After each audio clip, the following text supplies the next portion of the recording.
Querido irmão, quero convidar você, sem mais demoras, aqui você abre sua Bíblia comigo no Salmo 3. Nós estamos começando, nesse domingo, uma série de mensagens chamada Tesouro de Davi, ou Tesouros de Davi. Essa será a nossa série de mensagens durante todo esse mês de janeiro. Hoje pela manhã, começamos com o Salmo 2, pulamos o Salmo 1 porque tivemos uma exposição agora do Salmo 1 no final de 2020 pelo pastor Milton. Então nós já começamos do Salmo de número 2. E hoje pela manhã meditamos na palavra com o seminarista Yuri, seminarista da nossa igreja, uma palavra muito edificante ao nosso coração, sobre como Jesus é o rei de toda a terra. E agora nós vamos ler o Salmo de número 3. Salmo de número 3, ele tem uma característica interessante, é o primeiro salmo do saltério que nos é dado um contexto a respeito dele. Para você saber e se informar, todos os títulos em negrito que estão na sua Bíblia, não são títulos que estão na Bíblia em original, tá bom? Esses títulos em negrito são apenas títulos do editor para que possa facilitar a nossa leitura, ok? É por isso que de uma Bíblia para outra os títulos podem ser diferentes.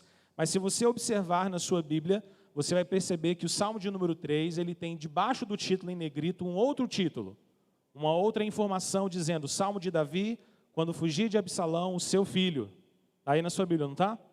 É porque essa informação, esse contexto, sim, faz parte da Bíblia original, do texto hebraico, e é por isso que nós reconhecemos, então, esses contextos como palavra de Deus. Então, essa é uma dica simples para que você, sempre que estiver lendo a sua Bíblia, não fique tão preocupado com o título em negrito, mas se tiver alguma informação, por mais curtinha que seja, aí debaixo desse título é porque essa informação realmente é preciosa. E nessa noite nós vamos ler esse primeiro salmo com contexto, um primeiro salmo que é dito ser de Davi, claramente para nós. E nele nós vamos meditar nessa sequência de mensagens em nome de Jesus. Vamos ler então? Por favor, acompanhe comigo na sua Bíblia o salmo de número 3. Senhor, como tem crescido o número dos meus adversários. São numerosos os que se levantam contra mim. São muitos os que dizem de mim, não há em Deus salvação para ele. Porém tu, Senhor, és o meu escudo, és a minha glória e o que exaltas a minha cabeça. Com a minha voz eu clamo ao Senhor e ele, do seu santo monte, me responde. Deito-me e pego no sono, acordo porque o Senhor me sustenta. Não tenho medo de milhares do povo que tomam posição contra mim, de todos os lados. Levanta-te, Senhor, salva-me, Deus meu, pois feres nos queixos a todos os meus inimigos, e aos ímpios quebras os dentes. Do Senhor é a salvação, e sobre o teu povo a tua bênção. Você pode ler comigo o versículo de número 3? Todos juntos em uma só voz?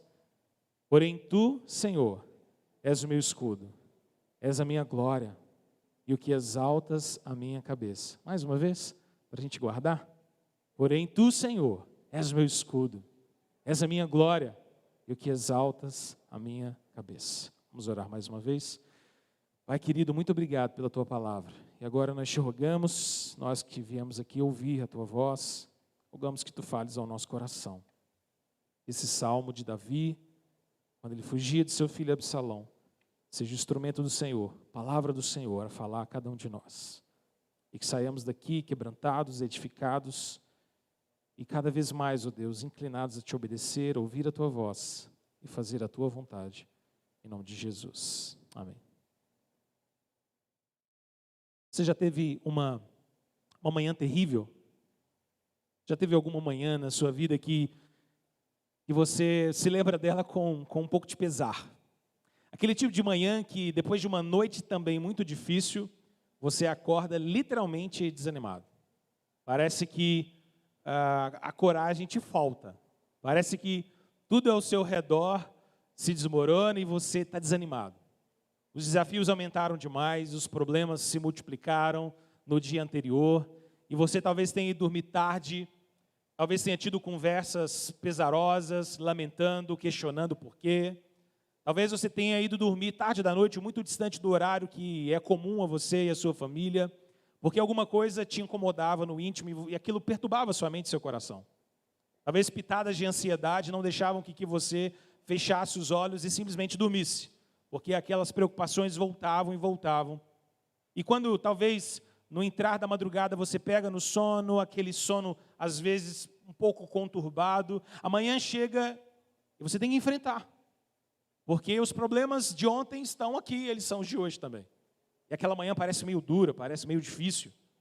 Aquela manhã em que você tem que lidar com uma informação ou com um conjunto de informações e de questões que sugam, que extraem, que eliminam a sua alegria, que começam a, de alguma maneira, esvaziar você de ânimo e de condição de resolver. Já passou por alguma manhã assim? Eu não sei se eu exagerei, mas eu acho que todos nós aqui, em alguma medida, já experimentamos algo dessa natureza. É bem comum que eu e você já tenhamos tido manhãs semelhantes a essa, em alguma medida. Porque esse salmo que a gente está lendo agora, é um salmo que revela que Davi também teve uma manhã como essa. O contexto desse salmo ele é muito interessante. Você se lembra, muito possivelmente, de como em 2 Samuel, capítulo 15 e capítulo 16, nos é narrado como Absalão, filho de Davi, se revoltou contra o seu próprio pai. Para você se lembrar basicamente da história, Absalão é aquele filho de Davi, que se afasta do pai porque fez aquilo que era terrível.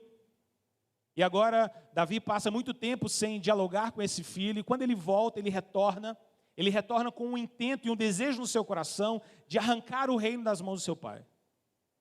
Davi então recebe a notícia de que seu próprio filho, Absalão, havia voltado e estava, de alguma maneira, arregimentando as pessoas e todo o reino, dizendo que Davi não era mais rei, que agora ele seria rei de Israel.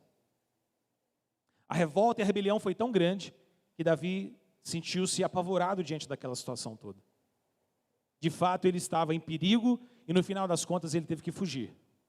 Ele foge, atravessa o ribeiro Cidrom e vai parar no Monte das Oliveiras, juntamente com seus companheiros, e lá Davi tem que lidar com o fato e com o desespero de que agora o seu próprio filho está fazendo uma insurreição, está tentando destruir o seu reino e tomar o reino de Davi. Você consegue imaginar como foi a noite de Davi no Monte das Oliveiras? Você consegue imaginar o conjunto de sentimentos e de tristezas e de perguntas que pairavam sobre o coração de Davi? Meu próprio filho, insurgindo contra mim, levantando mentiras contra mim, movendo as pessoas e as convencendo de que eu não devo ser mais rei, de que o Senhor não está mais comigo, de que eu não tenho mais o favor divino, de que agora o reino deve ser tirado das minhas mãos. Eu consigo tentar imaginar na minha mente Davi naquele monte, com o coração angustiado, amargurado, cheio de dores, cheio de perguntas, o que fazer? Davi, o grande rei de Israel, homem todo poderoso, comandava exército, agora fugido, escondido de seu próprio filho. O Salmo de número 3 é conhecido como o Salmo da manhã. Enquanto o Salmo de número 4 é conhecido como o Salmo da noite, em paz me deito e logo pego no sono, porque só o Senhor me faz repousar seguro. O Salmo de número 3 é o Salmo da manhã, porque esse Salmo fala sobre como Davi deita e pega no sono, versículo de número 5, mas acorda porque o Senhor o sustenta. É um salmo que parece nos contar que Davi escreve essas palavras, esses versículos, essa poesia, exatamente nessa virada de uma madrugada para um amanhecer, em que o seu coração está pesaroso por causa de tudo isso, e ele consegue descansar, consegue adormecer, mesmo diante de tantas preocupações e tantos medos e receios. E quando ele acorda também na confiança do Senhor. E ele vai buscando, através da oração e da dependência de Deus, força, proteção, escudo, direção, para que Deus possa trazer alento e paz ao seu coração. Afinal de contas, tudo aquilo que ele estava vivendo não era fácil. Não era fácil. Esse é o salmo de alguém que está vivendo uma experiência muito real. E uma experiência muito parecida com as experiências que eu e você também vivemos. Diante de tantas dificuldades ou momentos terríveis na nossa vida e que nos sentimos abatidos, envolvidos por todo tipo de dores e enfrentamentos, e eu e você somos chamados, assim como Davi, a um único e exclusivo caminho para lidar com as dores do nosso coração: confiar no Senhor. Não existe outra saída. Eu queria mostrar para você nesse texto 4 momentos da oração de Davi. Olhando para esse salmo como uma oração que Davi muito possivelmente fez, ou nessa madrugada ou logo ao amanhecer. O primeiro passo, ou o primeiro momento dessa oração, é o momento que vai dos versículos 1 até do versículo de número 2. Esse é a angústia de Davi diante dos seus inimigos. Olha comigo de novo na sua Bíblia. Quero chamar a sua atenção para 3 aspectos aqui. Esse primeiro momento, Davi expressa sua angústia diante do Senhor. Ele diz: Senhor, como tem crescido o número dos meus adversários. São numerosos os que levantam-se contra mim. São muitos os que dizem: não há em Deus salvação para ele. 3 coisas chamam a atenção. A primeira delas, que Davi está reconhecendo que os seus inimigos são muitos. Que de fato era isso que estava acontecendo. Absalão começa convencendo algumas pessoas, parando na beirada do caminho e tentando convencer as pessoas de que Davi não deve ser mais rei. Muitos são os inimigos que se levantam contra Davi.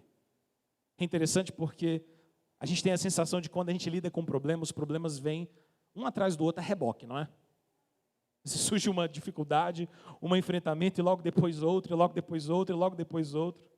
Parece que algumas vezes os problemas vêm em bando, e nós temos que lidar com eles. Davi está vivendo exatamente esse tipo de situação na sua vida. Os inimigos são muitos, Deus. São muitos os enfrentamentos que eu tenho. Mas mais do que isso, Davi também reconhece que os seus inimigos estão aumentando. Deus, são muitos os meus inimigos, são numerosos e eles têm crescido em número. Davi está reconhecendo que o seu problema é aquele problema que vai se alastrando, aumentando, se tornando difícil. Cada vez mais os seus inimigos se tornam mais e mais numerosos e o seu coração se angustia. Mas o grande problema aqui, ou a grande angústia de Davi nos versículos 1 e 2, não é tanto a quantidade dos seus inimigos, mas era o tipo de acusação que Davi estava enfrentando. O versículo de número 2 diz que os inimigos de Davi, junto com Absalão, seu filho, estavam proferindo mentiras e dizendo em Israel que não havia mais salvação para Davi, de que Davi tinha perdido a bênção de Deus sobre ele. A gente pode dizer que de alguma forma o que estava angustiando Davi não era tanto o número de adversários. É lógico que isso não era coisa fácil, mas o que talvez estivesse mais doendo no coração dele era a insinuação de que agora Davi não tinha mais a bênção de Deus. Segundo Samuel, capítulo 16, versículo 8, nos conta como Davi estava sendo acusado de ser um assassino e de não ter mais a bênção de Deus sobre ele. E de alguma forma isso angustiava o coração desse rei, isso angustiava o coração de Davi. Eu gosto de uma frase quando Charles Spurgeon diz que a mais amarga de todas as tribulações é sermos levados a temer que existe não mais a ajuda de Deus para nós. O que Spurgeon está dizendo é que talvez a mais amarga e a mais dolorosa angústia que eu e você podemos sentir é começarmos a acreditar na ideia de que Deus não é mais favorável a nós. Em especial para Davi, eu tenho a impressão de que isso doía profundo na sua alma. As acusações: Deus não é mais com você, Davi. Agora Deus tirou o reino sobre ele. Deus tirou o seu espírito sobre ele. Não existe mais salvação para Davi. Ele está perdido. Seja o que for que estava passando no coração desse rei de Israel, o fato é que nesses versículos 1 e 2, ele revela a dor do seu coração, a angústia do seu coração. Deus, meus inimigos são muitos, os meus inimigos aumentam, e eles dizem que não existe mais salvação para mim. Essa é a dor que eu sinto. Então agora, a gente vai para um segundo momento dessa oração. Porque depois de expressar a sua dor e o seu anseio diante do Senhor, a sua angústia, Davi começa a expressar a sua confiança. Interessante porque é como se o texto fizesse uma pausa e a gente fosse para um segundo momento, um segundo canto, um segundo movimento, em que agora o salmista diz, olha na sua Bíblia, versículos 3 e 4. Porém tu, Senhor, és o meu escudo, és a minha glória, e o que exaltas a minha cabeça. Com a minha voz clama ao Senhor, e Ele do seu santo monte me responde. Davi expressa toda a sua dor, toda a sua angústia, todo o seu lamento diante de Deus, mas agora ele expressa também a sua confiança. A sua confiança e a sua segurança na proteção que vem de Deus. Davi era um homem de guerra, Davi era um homem experimentado nas batalhas. Davi estava acostumado com espadas, com escudo, com couraças, com capacetes, com perseguições, com batalhas, e agora ele está dizendo claramente: o Senhor é o meu escudo. Davi, no mais profundo das suas angústias, diante de uma situação difícil de ser revertida, como lidar com isso? Como lidar com uma rebelião que o meu próprio filho a chefia? Como lidar com isso? Eu estou fugindo, escondido no Monte das Oliveiras, sem recursos, sem exércitos. Como lidar com essa situação? Mas Davi reconhece: Senhor, Tu és o meu escudo. O Senhor é aquele que me protege. O Senhor é aquele que levanta um escudo para me proteger. É como se, de alguma forma, Davi estivesse repetindo as palavras de Paulo em Romanos, capítulo 8, versículo 31. Se Deus é por nós, quem será contra nós? Se Deus levanta um escudo para nos proteger e para nos amparar, quem é que pode nos atingir?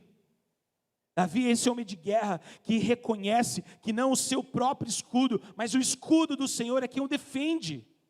E aqui nós aprendemos algo extraordinário sobre a nossa vida também de oração, porque eu e você temos uns versículos 1 e 2 na nossa vida. Nós também temos esse momento de angústia, de nos achegarmos diante do Senhor e reconhecer nossas dores, nossos sofrimentos, nossas angústias profundas. Mas eu e você não podemos viver nessas angústias, mas reconhecer que o Senhor é o nosso escudo, que o Senhor é a nossa proteção, que o Senhor é aquele que nos ampara, que Ele é aquele que vai à nossa frente e levanta uma couraça, que levanta um escudo de força e nos protege. Você crê que o Senhor é seu escudo? Mais profundo das suas dores, desafios, medos e temores, você crê que o Senhor de fato é o seu escudo? Davi está reconhecendo isso diante do Senhor: Tu és o meu escudo, Deus. Não apenas isso, mas Davi também reconhece que o Senhor é a sua glória. Não havia glória naquilo que Davi estava vivendo, não é, gente? Pensa na situação. Você é o grande rei de Israel. Você é a pessoa mais importante de Israel. E agora o seu próprio filho compõe uma rebelião contra você. E você tem que sair fugido. Seu nome é humilhado, seu nome é zombado, seu nome é criticado. A outra pessoa sentando no seu rei. Conselheiros e gente próxima de vocês te traiu, te abandonou. Não existe glória nisso, não existe honra nisso. Só vergonha. Mas Davi sabe reconhecer que o Senhor exalta aqueles que são humilhados. Davi sabe reconhecer que o importante não é a sua própria glória, mas o Senhor que levanta aquele que está abatido. Davi reconhece: o Senhor é o meu escudo e o Senhor é a minha glória. O Senhor é aquele que exalta a minha cabeça. O Senhor é aquele que levanta a minha cabeça. É o Senhor que me faz andar em pé. É o Senhor que me põe em pé. É o Senhor que me dá graça. É o Senhor que me sustenta. Existe algo extraordinário, irmãos, em sabermos quem nós somos diante de Deus. Porque se você sabe quem você é diante de Deus, não importa tanto quem você é diante dos homens. Muitas vezes nós nos preocupamos demais sobre quem nós somos diante dos homens e nos preocupamos muito pouco sobre quem nós somos diante de Deus. Nós deveríamos preocupar mais sobre o que Deus sabe de nós, do que nos preocuparmos com aquilo que as pessoas sabem a nosso respeito. Porque Deus conhece o nosso coração, mas o homem vê o exterior. Davi está dizendo: a minha glória vem de Ti, Deus. É o Senhor que exalta a minha cabeça. É o Senhor que levanta a minha cabeça e eu não vou me sentir abatido. Eu quero confiar no Senhor, eu quero ter confiança e esperança. Davi reconhece que Deus é um escudo, Davi reconhece que o Senhor exalta os humilhados, e também, nos versículos 13 e 4, ele reconhece que o Senhor ouve a oração daqueles que o temem. Versículo de número 4, ele diz: com a minha voz eu clamo ao Senhor, e Ele, do seu santo monte, me responde. Irmãos, essa precisa ser uma convicção do nosso coração. Porque é que nós devemos temer as coisas do mundo, se nós cremos em um Deus que responde às nossas orações? Você consegue perceber o quão discrepante, o quão incoerente, o quão estranho é cremos em um Deus que responde verdadeiramente às nossas orações e temermos coisas tão pequenas e vazias desse mundo? Mas o nosso coração é assim, não é? Nosso coração é insistentemente medroso para as coisas desse mundo. Medo de homens, medo de opiniões, medo de circunstâncias. Mas o que deveria tirar esse medo do nosso coração é a convicção e a fé de que o Senhor é o Deus que ouve a sua oração. Quando você ora, você acredita verdadeiramente que Deus ouve você? Acredita mesmo? É assim que você tem orado? Porque é exatamente isso que o versículo 4 está dizendo. Davi está dizendo: com a minha voz eu clamo ao Senhor, e Ele do seu santo monte me responde. O próprio Senhor Jesus nos lembra, irmãos, que muitas das vezes nós pedimos e não recebemos porque nós pedimos mal. Porque pedimos para os nossos próprios interesses, porque pedimos sem fé. Eu tenho a impressão de que boa parte das nossas orações nem sequer passam do teto dessa nave. Batem aqui e voltam. Sabe por quê? Porque nos falta fé. Fé de saber que Deus nos ouve. Davi está expressando sua confiança e ensinando a mim e a você que eu e você precisamos crer. Eu clamo ao Senhor e Ele do seu alto monte responde a minha oração. Então nós vamos para um terceiro momento dessa oração. Depois de Davi expressar sua angústia e agora sua confiança nos versículos 3 e 4, ele expressa agora o seu descanso e o seu repouso nos versículos 5 e 6. Esse é um outro momento desse salmo. É como se a gente estivesse sendo elevado para um ponto mais alto dessa canção. E agora ele diz, versículos 5 e 6, eu deito-me e pego no sono. Acordo porque o Senhor me sustenta. Eu não tenho medo de milhares do povo que tomam posição contra mim de todos os lados. Você percebe como existe uma espécie de progressão aqui nesse salmo? Primeiro o salmista começa expressando os seus temores.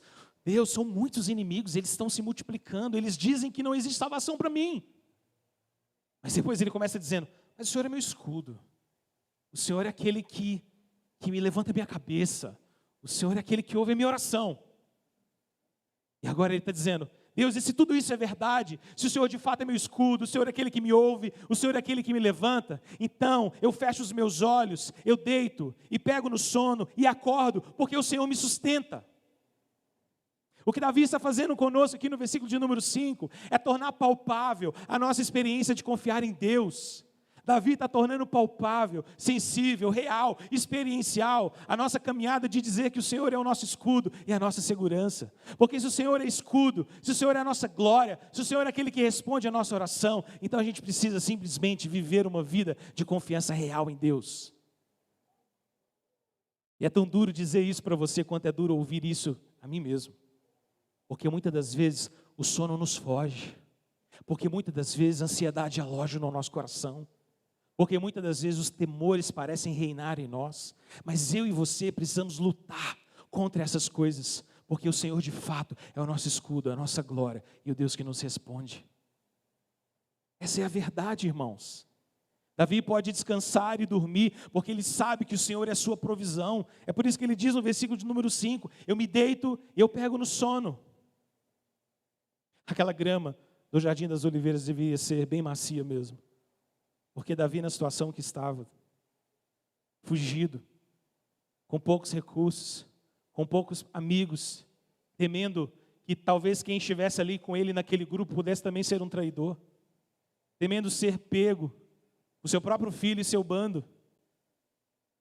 Talvez aquela grama fosse bem macia, para que Davi tivesse condição de se deitar nela e dormir.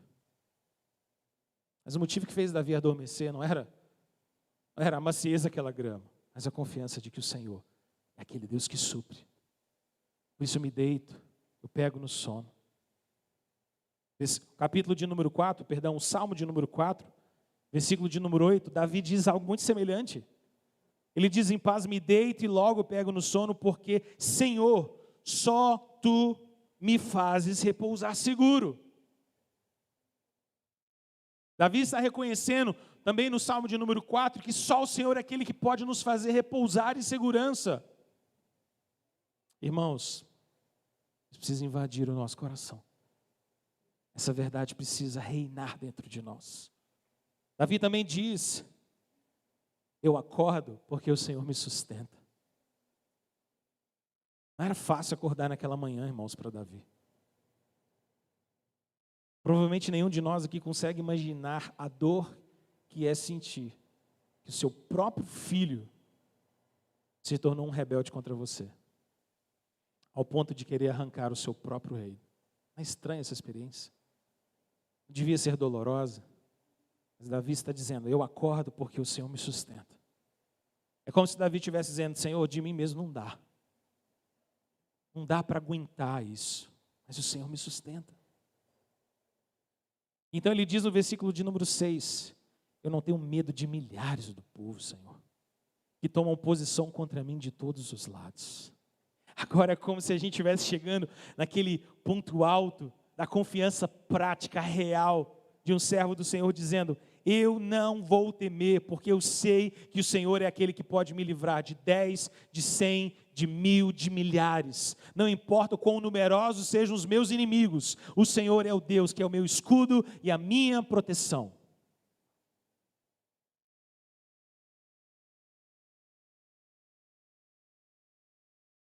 Tenho a impressão de que o que Davi nos ensina com essa prática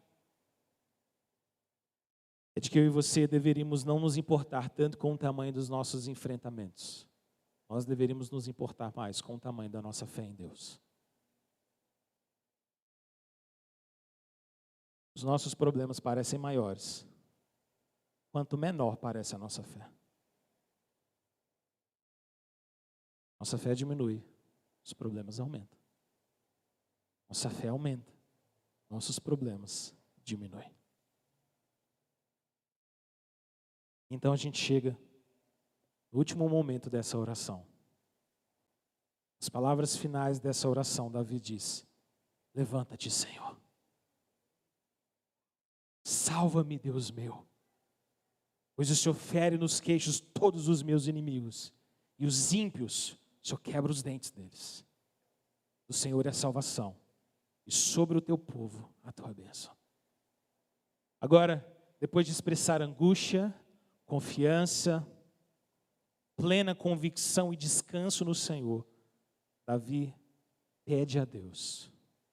Agora ele clama, agora ele pede, agora ele diz, Senhor, intervém, faz, levanta-te, salva-me, Deus meu. Venho contra os meus inimigos. Davi está expressando aqui a sua confiança de que no final das contas é o Senhor é quem luta em favor do seu povo. Davi está dizendo, irmãos, que eu e você precisamos crer que se Deus é por nós, quem será contra nós? O que Davi está nos ensinando é que em Cristo Jesus, eu e você somos mais do que vencedores. Isso não é triunfalismo no nosso coração, não é para nós vivermos esse mundo como pessoas triunfalistas, mas é para nós reconhecermos de que o Senhor já venceu todo o mal e a morte está sob os seus pés, e a vitória de Cristo Jesus é a nossa vitória. Davi está reconhecendo, Deus é quem luta por mim, levanta-te, Senhor, salva-me, Deus meu. É o Senhor que vence todos os nossos inimigos. Davi se sente aqui tão cercado pelos seus inimigos que é como se eles fossem como animais ferozes. E é por isso que ele diz, quebra o queixo deles, quebra os dentes deles, porque como animais ferozes eles colocam as presas contra mim. Senhor, repele os meus inimigos. Repele os meus inimigos. E ele termina dizendo, o Senhor é quem salva e liberta o seu povo. O Senhor é a salvação. E sobre o seu povo está a bênção dele. Agora, caminhando para o final dessa mensagem, eu queria que você reconhecesse aqui um padrão.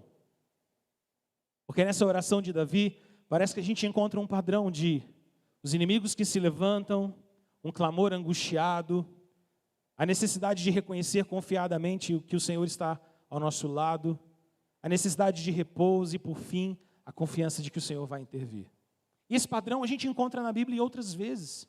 Em especial, nós encontramos esse padrão na vida de um rei que é maior do que Davi. Porque você se lembra pela história de que Davi experimentou o livramento, de que Absalão foi vencido, foi punido pela vontade do Senhor, de que Davi assentou-se de novo no seu trono. Mas Davi não reinou para sempre. O reino de Davi não foi eterno. Existe um rei que é maior do que Davi, e no final das contas, esse texto é apenas um texto que fala sobre um outro rei. Esse outro rei é o Senhor Jesus. Porque é interessante como esse padrão se repetiu na vida de Jesus, você se lembra? Jesus também enfrentou inimigos que se levantaram contra ele. Os inimigos do Senhor Jesus eram muitos. Pense no sinédrio inteiro: fariseus, saduceus, mestres da lei, escribas. Inimigos que se levantavam e tramavam contra o Senhor Jesus. Herodes, Pilatos, Judas, Satanás, todos os seus demônios. Os inimigos de Jesus eram muitos e eles se multiplicavam. Os inimigos de Jesus chegavam a dizer que a bênção de Deus não estava sobre ele e de que Jesus só fazia os milagres que fazia pelo poder de Beelzebu. Você se lembra disso? Jesus era atacado e criticado dizendo: Deus não está com ele, ele é do mal, ele faz isso e opera esses milagres pelo poder do diabo. Jesus também tinha inimigos. É interessante que Jesus também teve que fazer uma rota muito parecida com Davi. Você se lembra que Jesus também ofereceu ao Senhor um clamor angustiante no mesmo monte que Davi estava chorando o Salmo de número 3. Quando Jesus estava sendo envolvido por todos os seus inimigos, Jesus também foi para o Monte das Oliveiras. Um lugar específico desse monte chamado Jardim do Getsêmani. E lá nesse mesmo monte, no mesmo monte de Davi, o Senhor Jesus também expressou sua angústia diante do Senhor. Ele também sabia que os seus inimigos eram enormes, que eram tantos que se levantavam contra ele. Jesus sabia que a cruz estava diante dele, e lá naquele jardim, no Jardim das Oliveiras, com seus discípulos dormindo, porque não conseguiam nem perseverar com ele em oração, Jesus também se angustiava, e tinha a cruz diante dele, porque ele sabia que no final das contas ele iria enfrentar a morte. Ele também estava sendo perseguido. E Jesus também expressou sua angústia diante do Pai: Senhor, se possível, afasta de mim esse cálice. Afasta de mim essa dor, esse sofrimento, essa cruz, esse caminho. Mas naquele jardim, Jesus experimentou uma confiança ainda mais profunda, verdadeira e intensa do que Davi pôde experimentar. Jesus também desceu resoluto, ao ponto de dizer: a minha vida ninguém atira, eu mesmo a dou. Quando Pedro toma da sua espada e tenta cortar e acaba cortando a orelha daquele soldado, Jesus diz: não, não é assim. Não é por violência, quem tomar da espada pela espada perecerá. O Filho do Homem está cumprindo o seu caminho. Eu estou entregando a minha vida, ela não está sendo tomada. Jesus é resoluto, ele é confiante. Mas ele viveu toda essa experiência, toda essa agonia, todo esse sentimento de desamparo. Mas essa experiência verdadeira que o Senhor Jesus viveu, não é apenas o cumprimento do Salmo de número 3, mas é também a própria encarnação desse Salmo de número 3, porque o próprio Senhor Jesus, experimentando a morte, não salvando a si mesmo, se tornou Ele mesmo a nossa salvação. Davi termina o Salmo 3 dizendo: do Senhor é a salvação. E do Senhor de fato é a salvação, porque Jesus se torna aquele por meio de quem nós somos salvos verdadeiramente. Agora eu queria que você entendesse uma coisa. No final dessa mensagem, Jesus é um rei superior a Davi. E por ele ser superior, nós somos chamados a nele confiarmos em nosso Deus. Algumas coisas eu queria que você guardasse. Jesus também experimentou perseguição e angústia. E é por isso que ele pode se compadecer de nós. É por isso que o Salmo de número 3 se torna tão nosso assim. Porque Jesus é um sumo sacerdote que pode se compadecer de cada uma das nossas dores. Porque ele também a sofreu. Porque ele também se angustiou. Porque seu coração também doeu. Porque as suas feridas também arderam. No meio das minhas dores, eu gosto sempre de me lembrar que o meu Jesus é alguém que conhece cada uma das minhas dores. Cada uma delas. Segundo, Jesus experimentou a provisão do Pai. E é por isso que Ele pode interceder por mim e por você. É por isso que a palavra de Deus nos diz que Ele está assentado à destra de Deus Pai, de onde intercede por mim e por você, continuamente. Jesus experimentou a intervenção vitoriosa sobre a morte. E Ele mesmo se tornou a nossa salvação. Irmãos, do Senhor vem a salvação. Jesus é a nossa salvação. Então confie, creia nisso. Nós também vamos enfrentar inimigos, mas também somos chamados a confiar. a confiar e descansar na proteção do Senhor e na sua salvação. Também somos chamados a viver e experimentar o versículo de número 5, de maneira real na nossa vida. Eu me deito, eu pego no sono, eu me acordo, porque o Senhor me sustenta. Eu não queria que você saísse daqui essa noite com ideias abstratas. Eu queria que você saísse daqui essa noite com uma ideia de que confiar no Senhor é uma coisa real. Tão real como deitar e pegar no sono. E acordar confiando que o Senhor vai conduzir você. Eu queria que amanhã, esse meu anseio, que amanhã você acordasse e você começasse a sua segunda-feira dizendo: Senhor, eu me deitei, eu descansei, e agora eu acordo porque o Senhor me sustenta. Uma experiência real, não são apenas ideias abstratas, é vivenciar, experienciar o quão gracioso e bondoso o Senhor é. E nos faz experimentar coisas tão simples como deitar e dormir. É tão gostoso fazer isso, não é? É tão gostoso aquele sono no final de um dia de trabalho. É tão gostoso aquele sono que pede porque o corpo cansado quer descansar. E a gente se entrega. E é tão gostoso quando a nossa mente nos deixa descansar. Quando o nosso coração não palpita demais. Quando os flashes de lembranças e memórias e problemas não ficam atravessando a tela dos nossos olhos, ainda que fechados. É tão bom quando a gente pode simplesmente deixar-se levar pelo sono. E no outro dia acordar com aquela certeza e a confiança de que o Senhor tem diante de nós um novo dia. Amanhã é a sua segunda-feira. O mundo diz que a segunda-feira é o pior dia da semana. As pessoas brincam dizendo que não existe nada pior do que a segunda-feira. Mas eu acho que para nós cristãos, essa brincadeira não cai bem.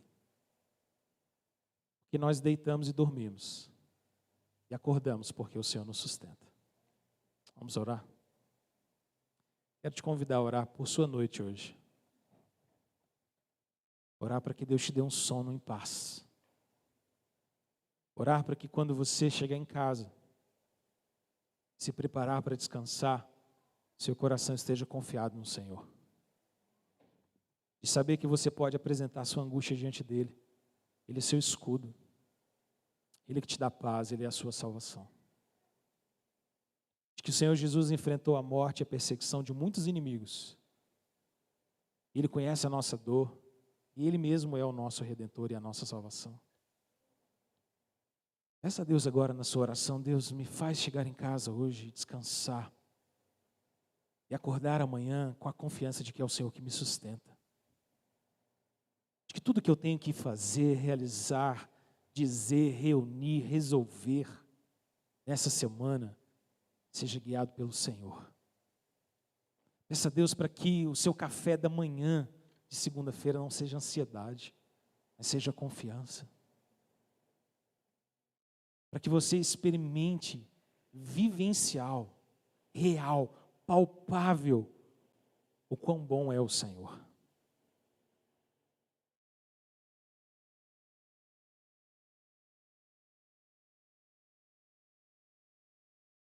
Obrigado, Senhor, porque Tua palavra nos fala de coisas tão simples como deitar e dormir. Obrigado, Deus, porque a Tua palavra não é um conjunto de 66 livros de verdades abstratas que nada tem a ver com a nossa vida. Obrigado, Senhor, porque a Tua palavra é feita de histórias. O Senhor nos deu narrativas reais de servos do Senhor que apontavam para Jesus, o nosso Redentor, com os quais nós podemos aprender a confiar e descansar no Senhor, mas sobretudo nos lembrar que maior do que Davi, nós temos um rei, que deu sua vida por nós, se tornou a nossa salvação. Um rei, ó Deus, que reinando agora, nesse exato momento, nos faz descansar em paz, por saber que a nossa vida está nas mãos dEle. Se o Senhor é por nós, quem será contra nós? Se o Senhor deu o seu próprio Filho por nós, que dirá todas as outras coisas, Senhor?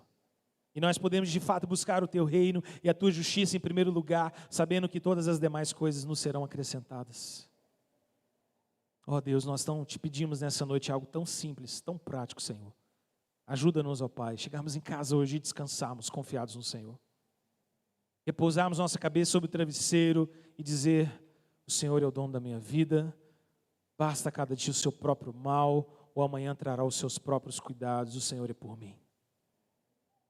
Dá-nos, ó Deus, a alegria, o privilégio de acordarmos amanhã e não comermos o nosso café, a ansiedade, temores, medos, receios, mas nos alimentarmos da confiança na Tua palavra. Deus, eu oro para que cada irmão aqui possa priorizar amanhã, nos primeiros minutos do seu dia, antes de mexer em celulares, antes de mexer e conferir agendas e WhatsApps e notícias e informações, abrir a Tua palavra e se alimentar do maná que o Senhor nos dá a cada manhã, para sustentar o nosso coração ao longo dos dias. Porque não existe como nós crescermos e progredirmos em fé, em santidade, em graça diante do Senhor, sem uma vida de leitura da palavra e oração. Sem essa dependência, ó Deus, do Senhor a nos guiar, a nos alimentar. Sem esse escudo verdadeiro que é o Senhor ao nosso redor. Ó Deus, traz essa paz sobre nós em nome de Jesus. Não nos deixe angustiados e aflitos, ó Deus, mas dá-nos confiança para caminhar nos nossos dias. Deus, que cada decisão, amanhã, ou depois, cada um dos meus queridos irmãos aqui presentes sejam tomados na confiança de que o Senhor é quem nos sustenta. E que essa verdade possa invadir o nosso coração, trazer-nos paz, paz em Ti, verdadeira em nome de Jesus. Amém. Amém. Louvado seja o Senhor. Que Deus possa te dar essa noite gostosa de descanso e que amanhã você possa testemunhar que o Senhor é aquele que te sustenta.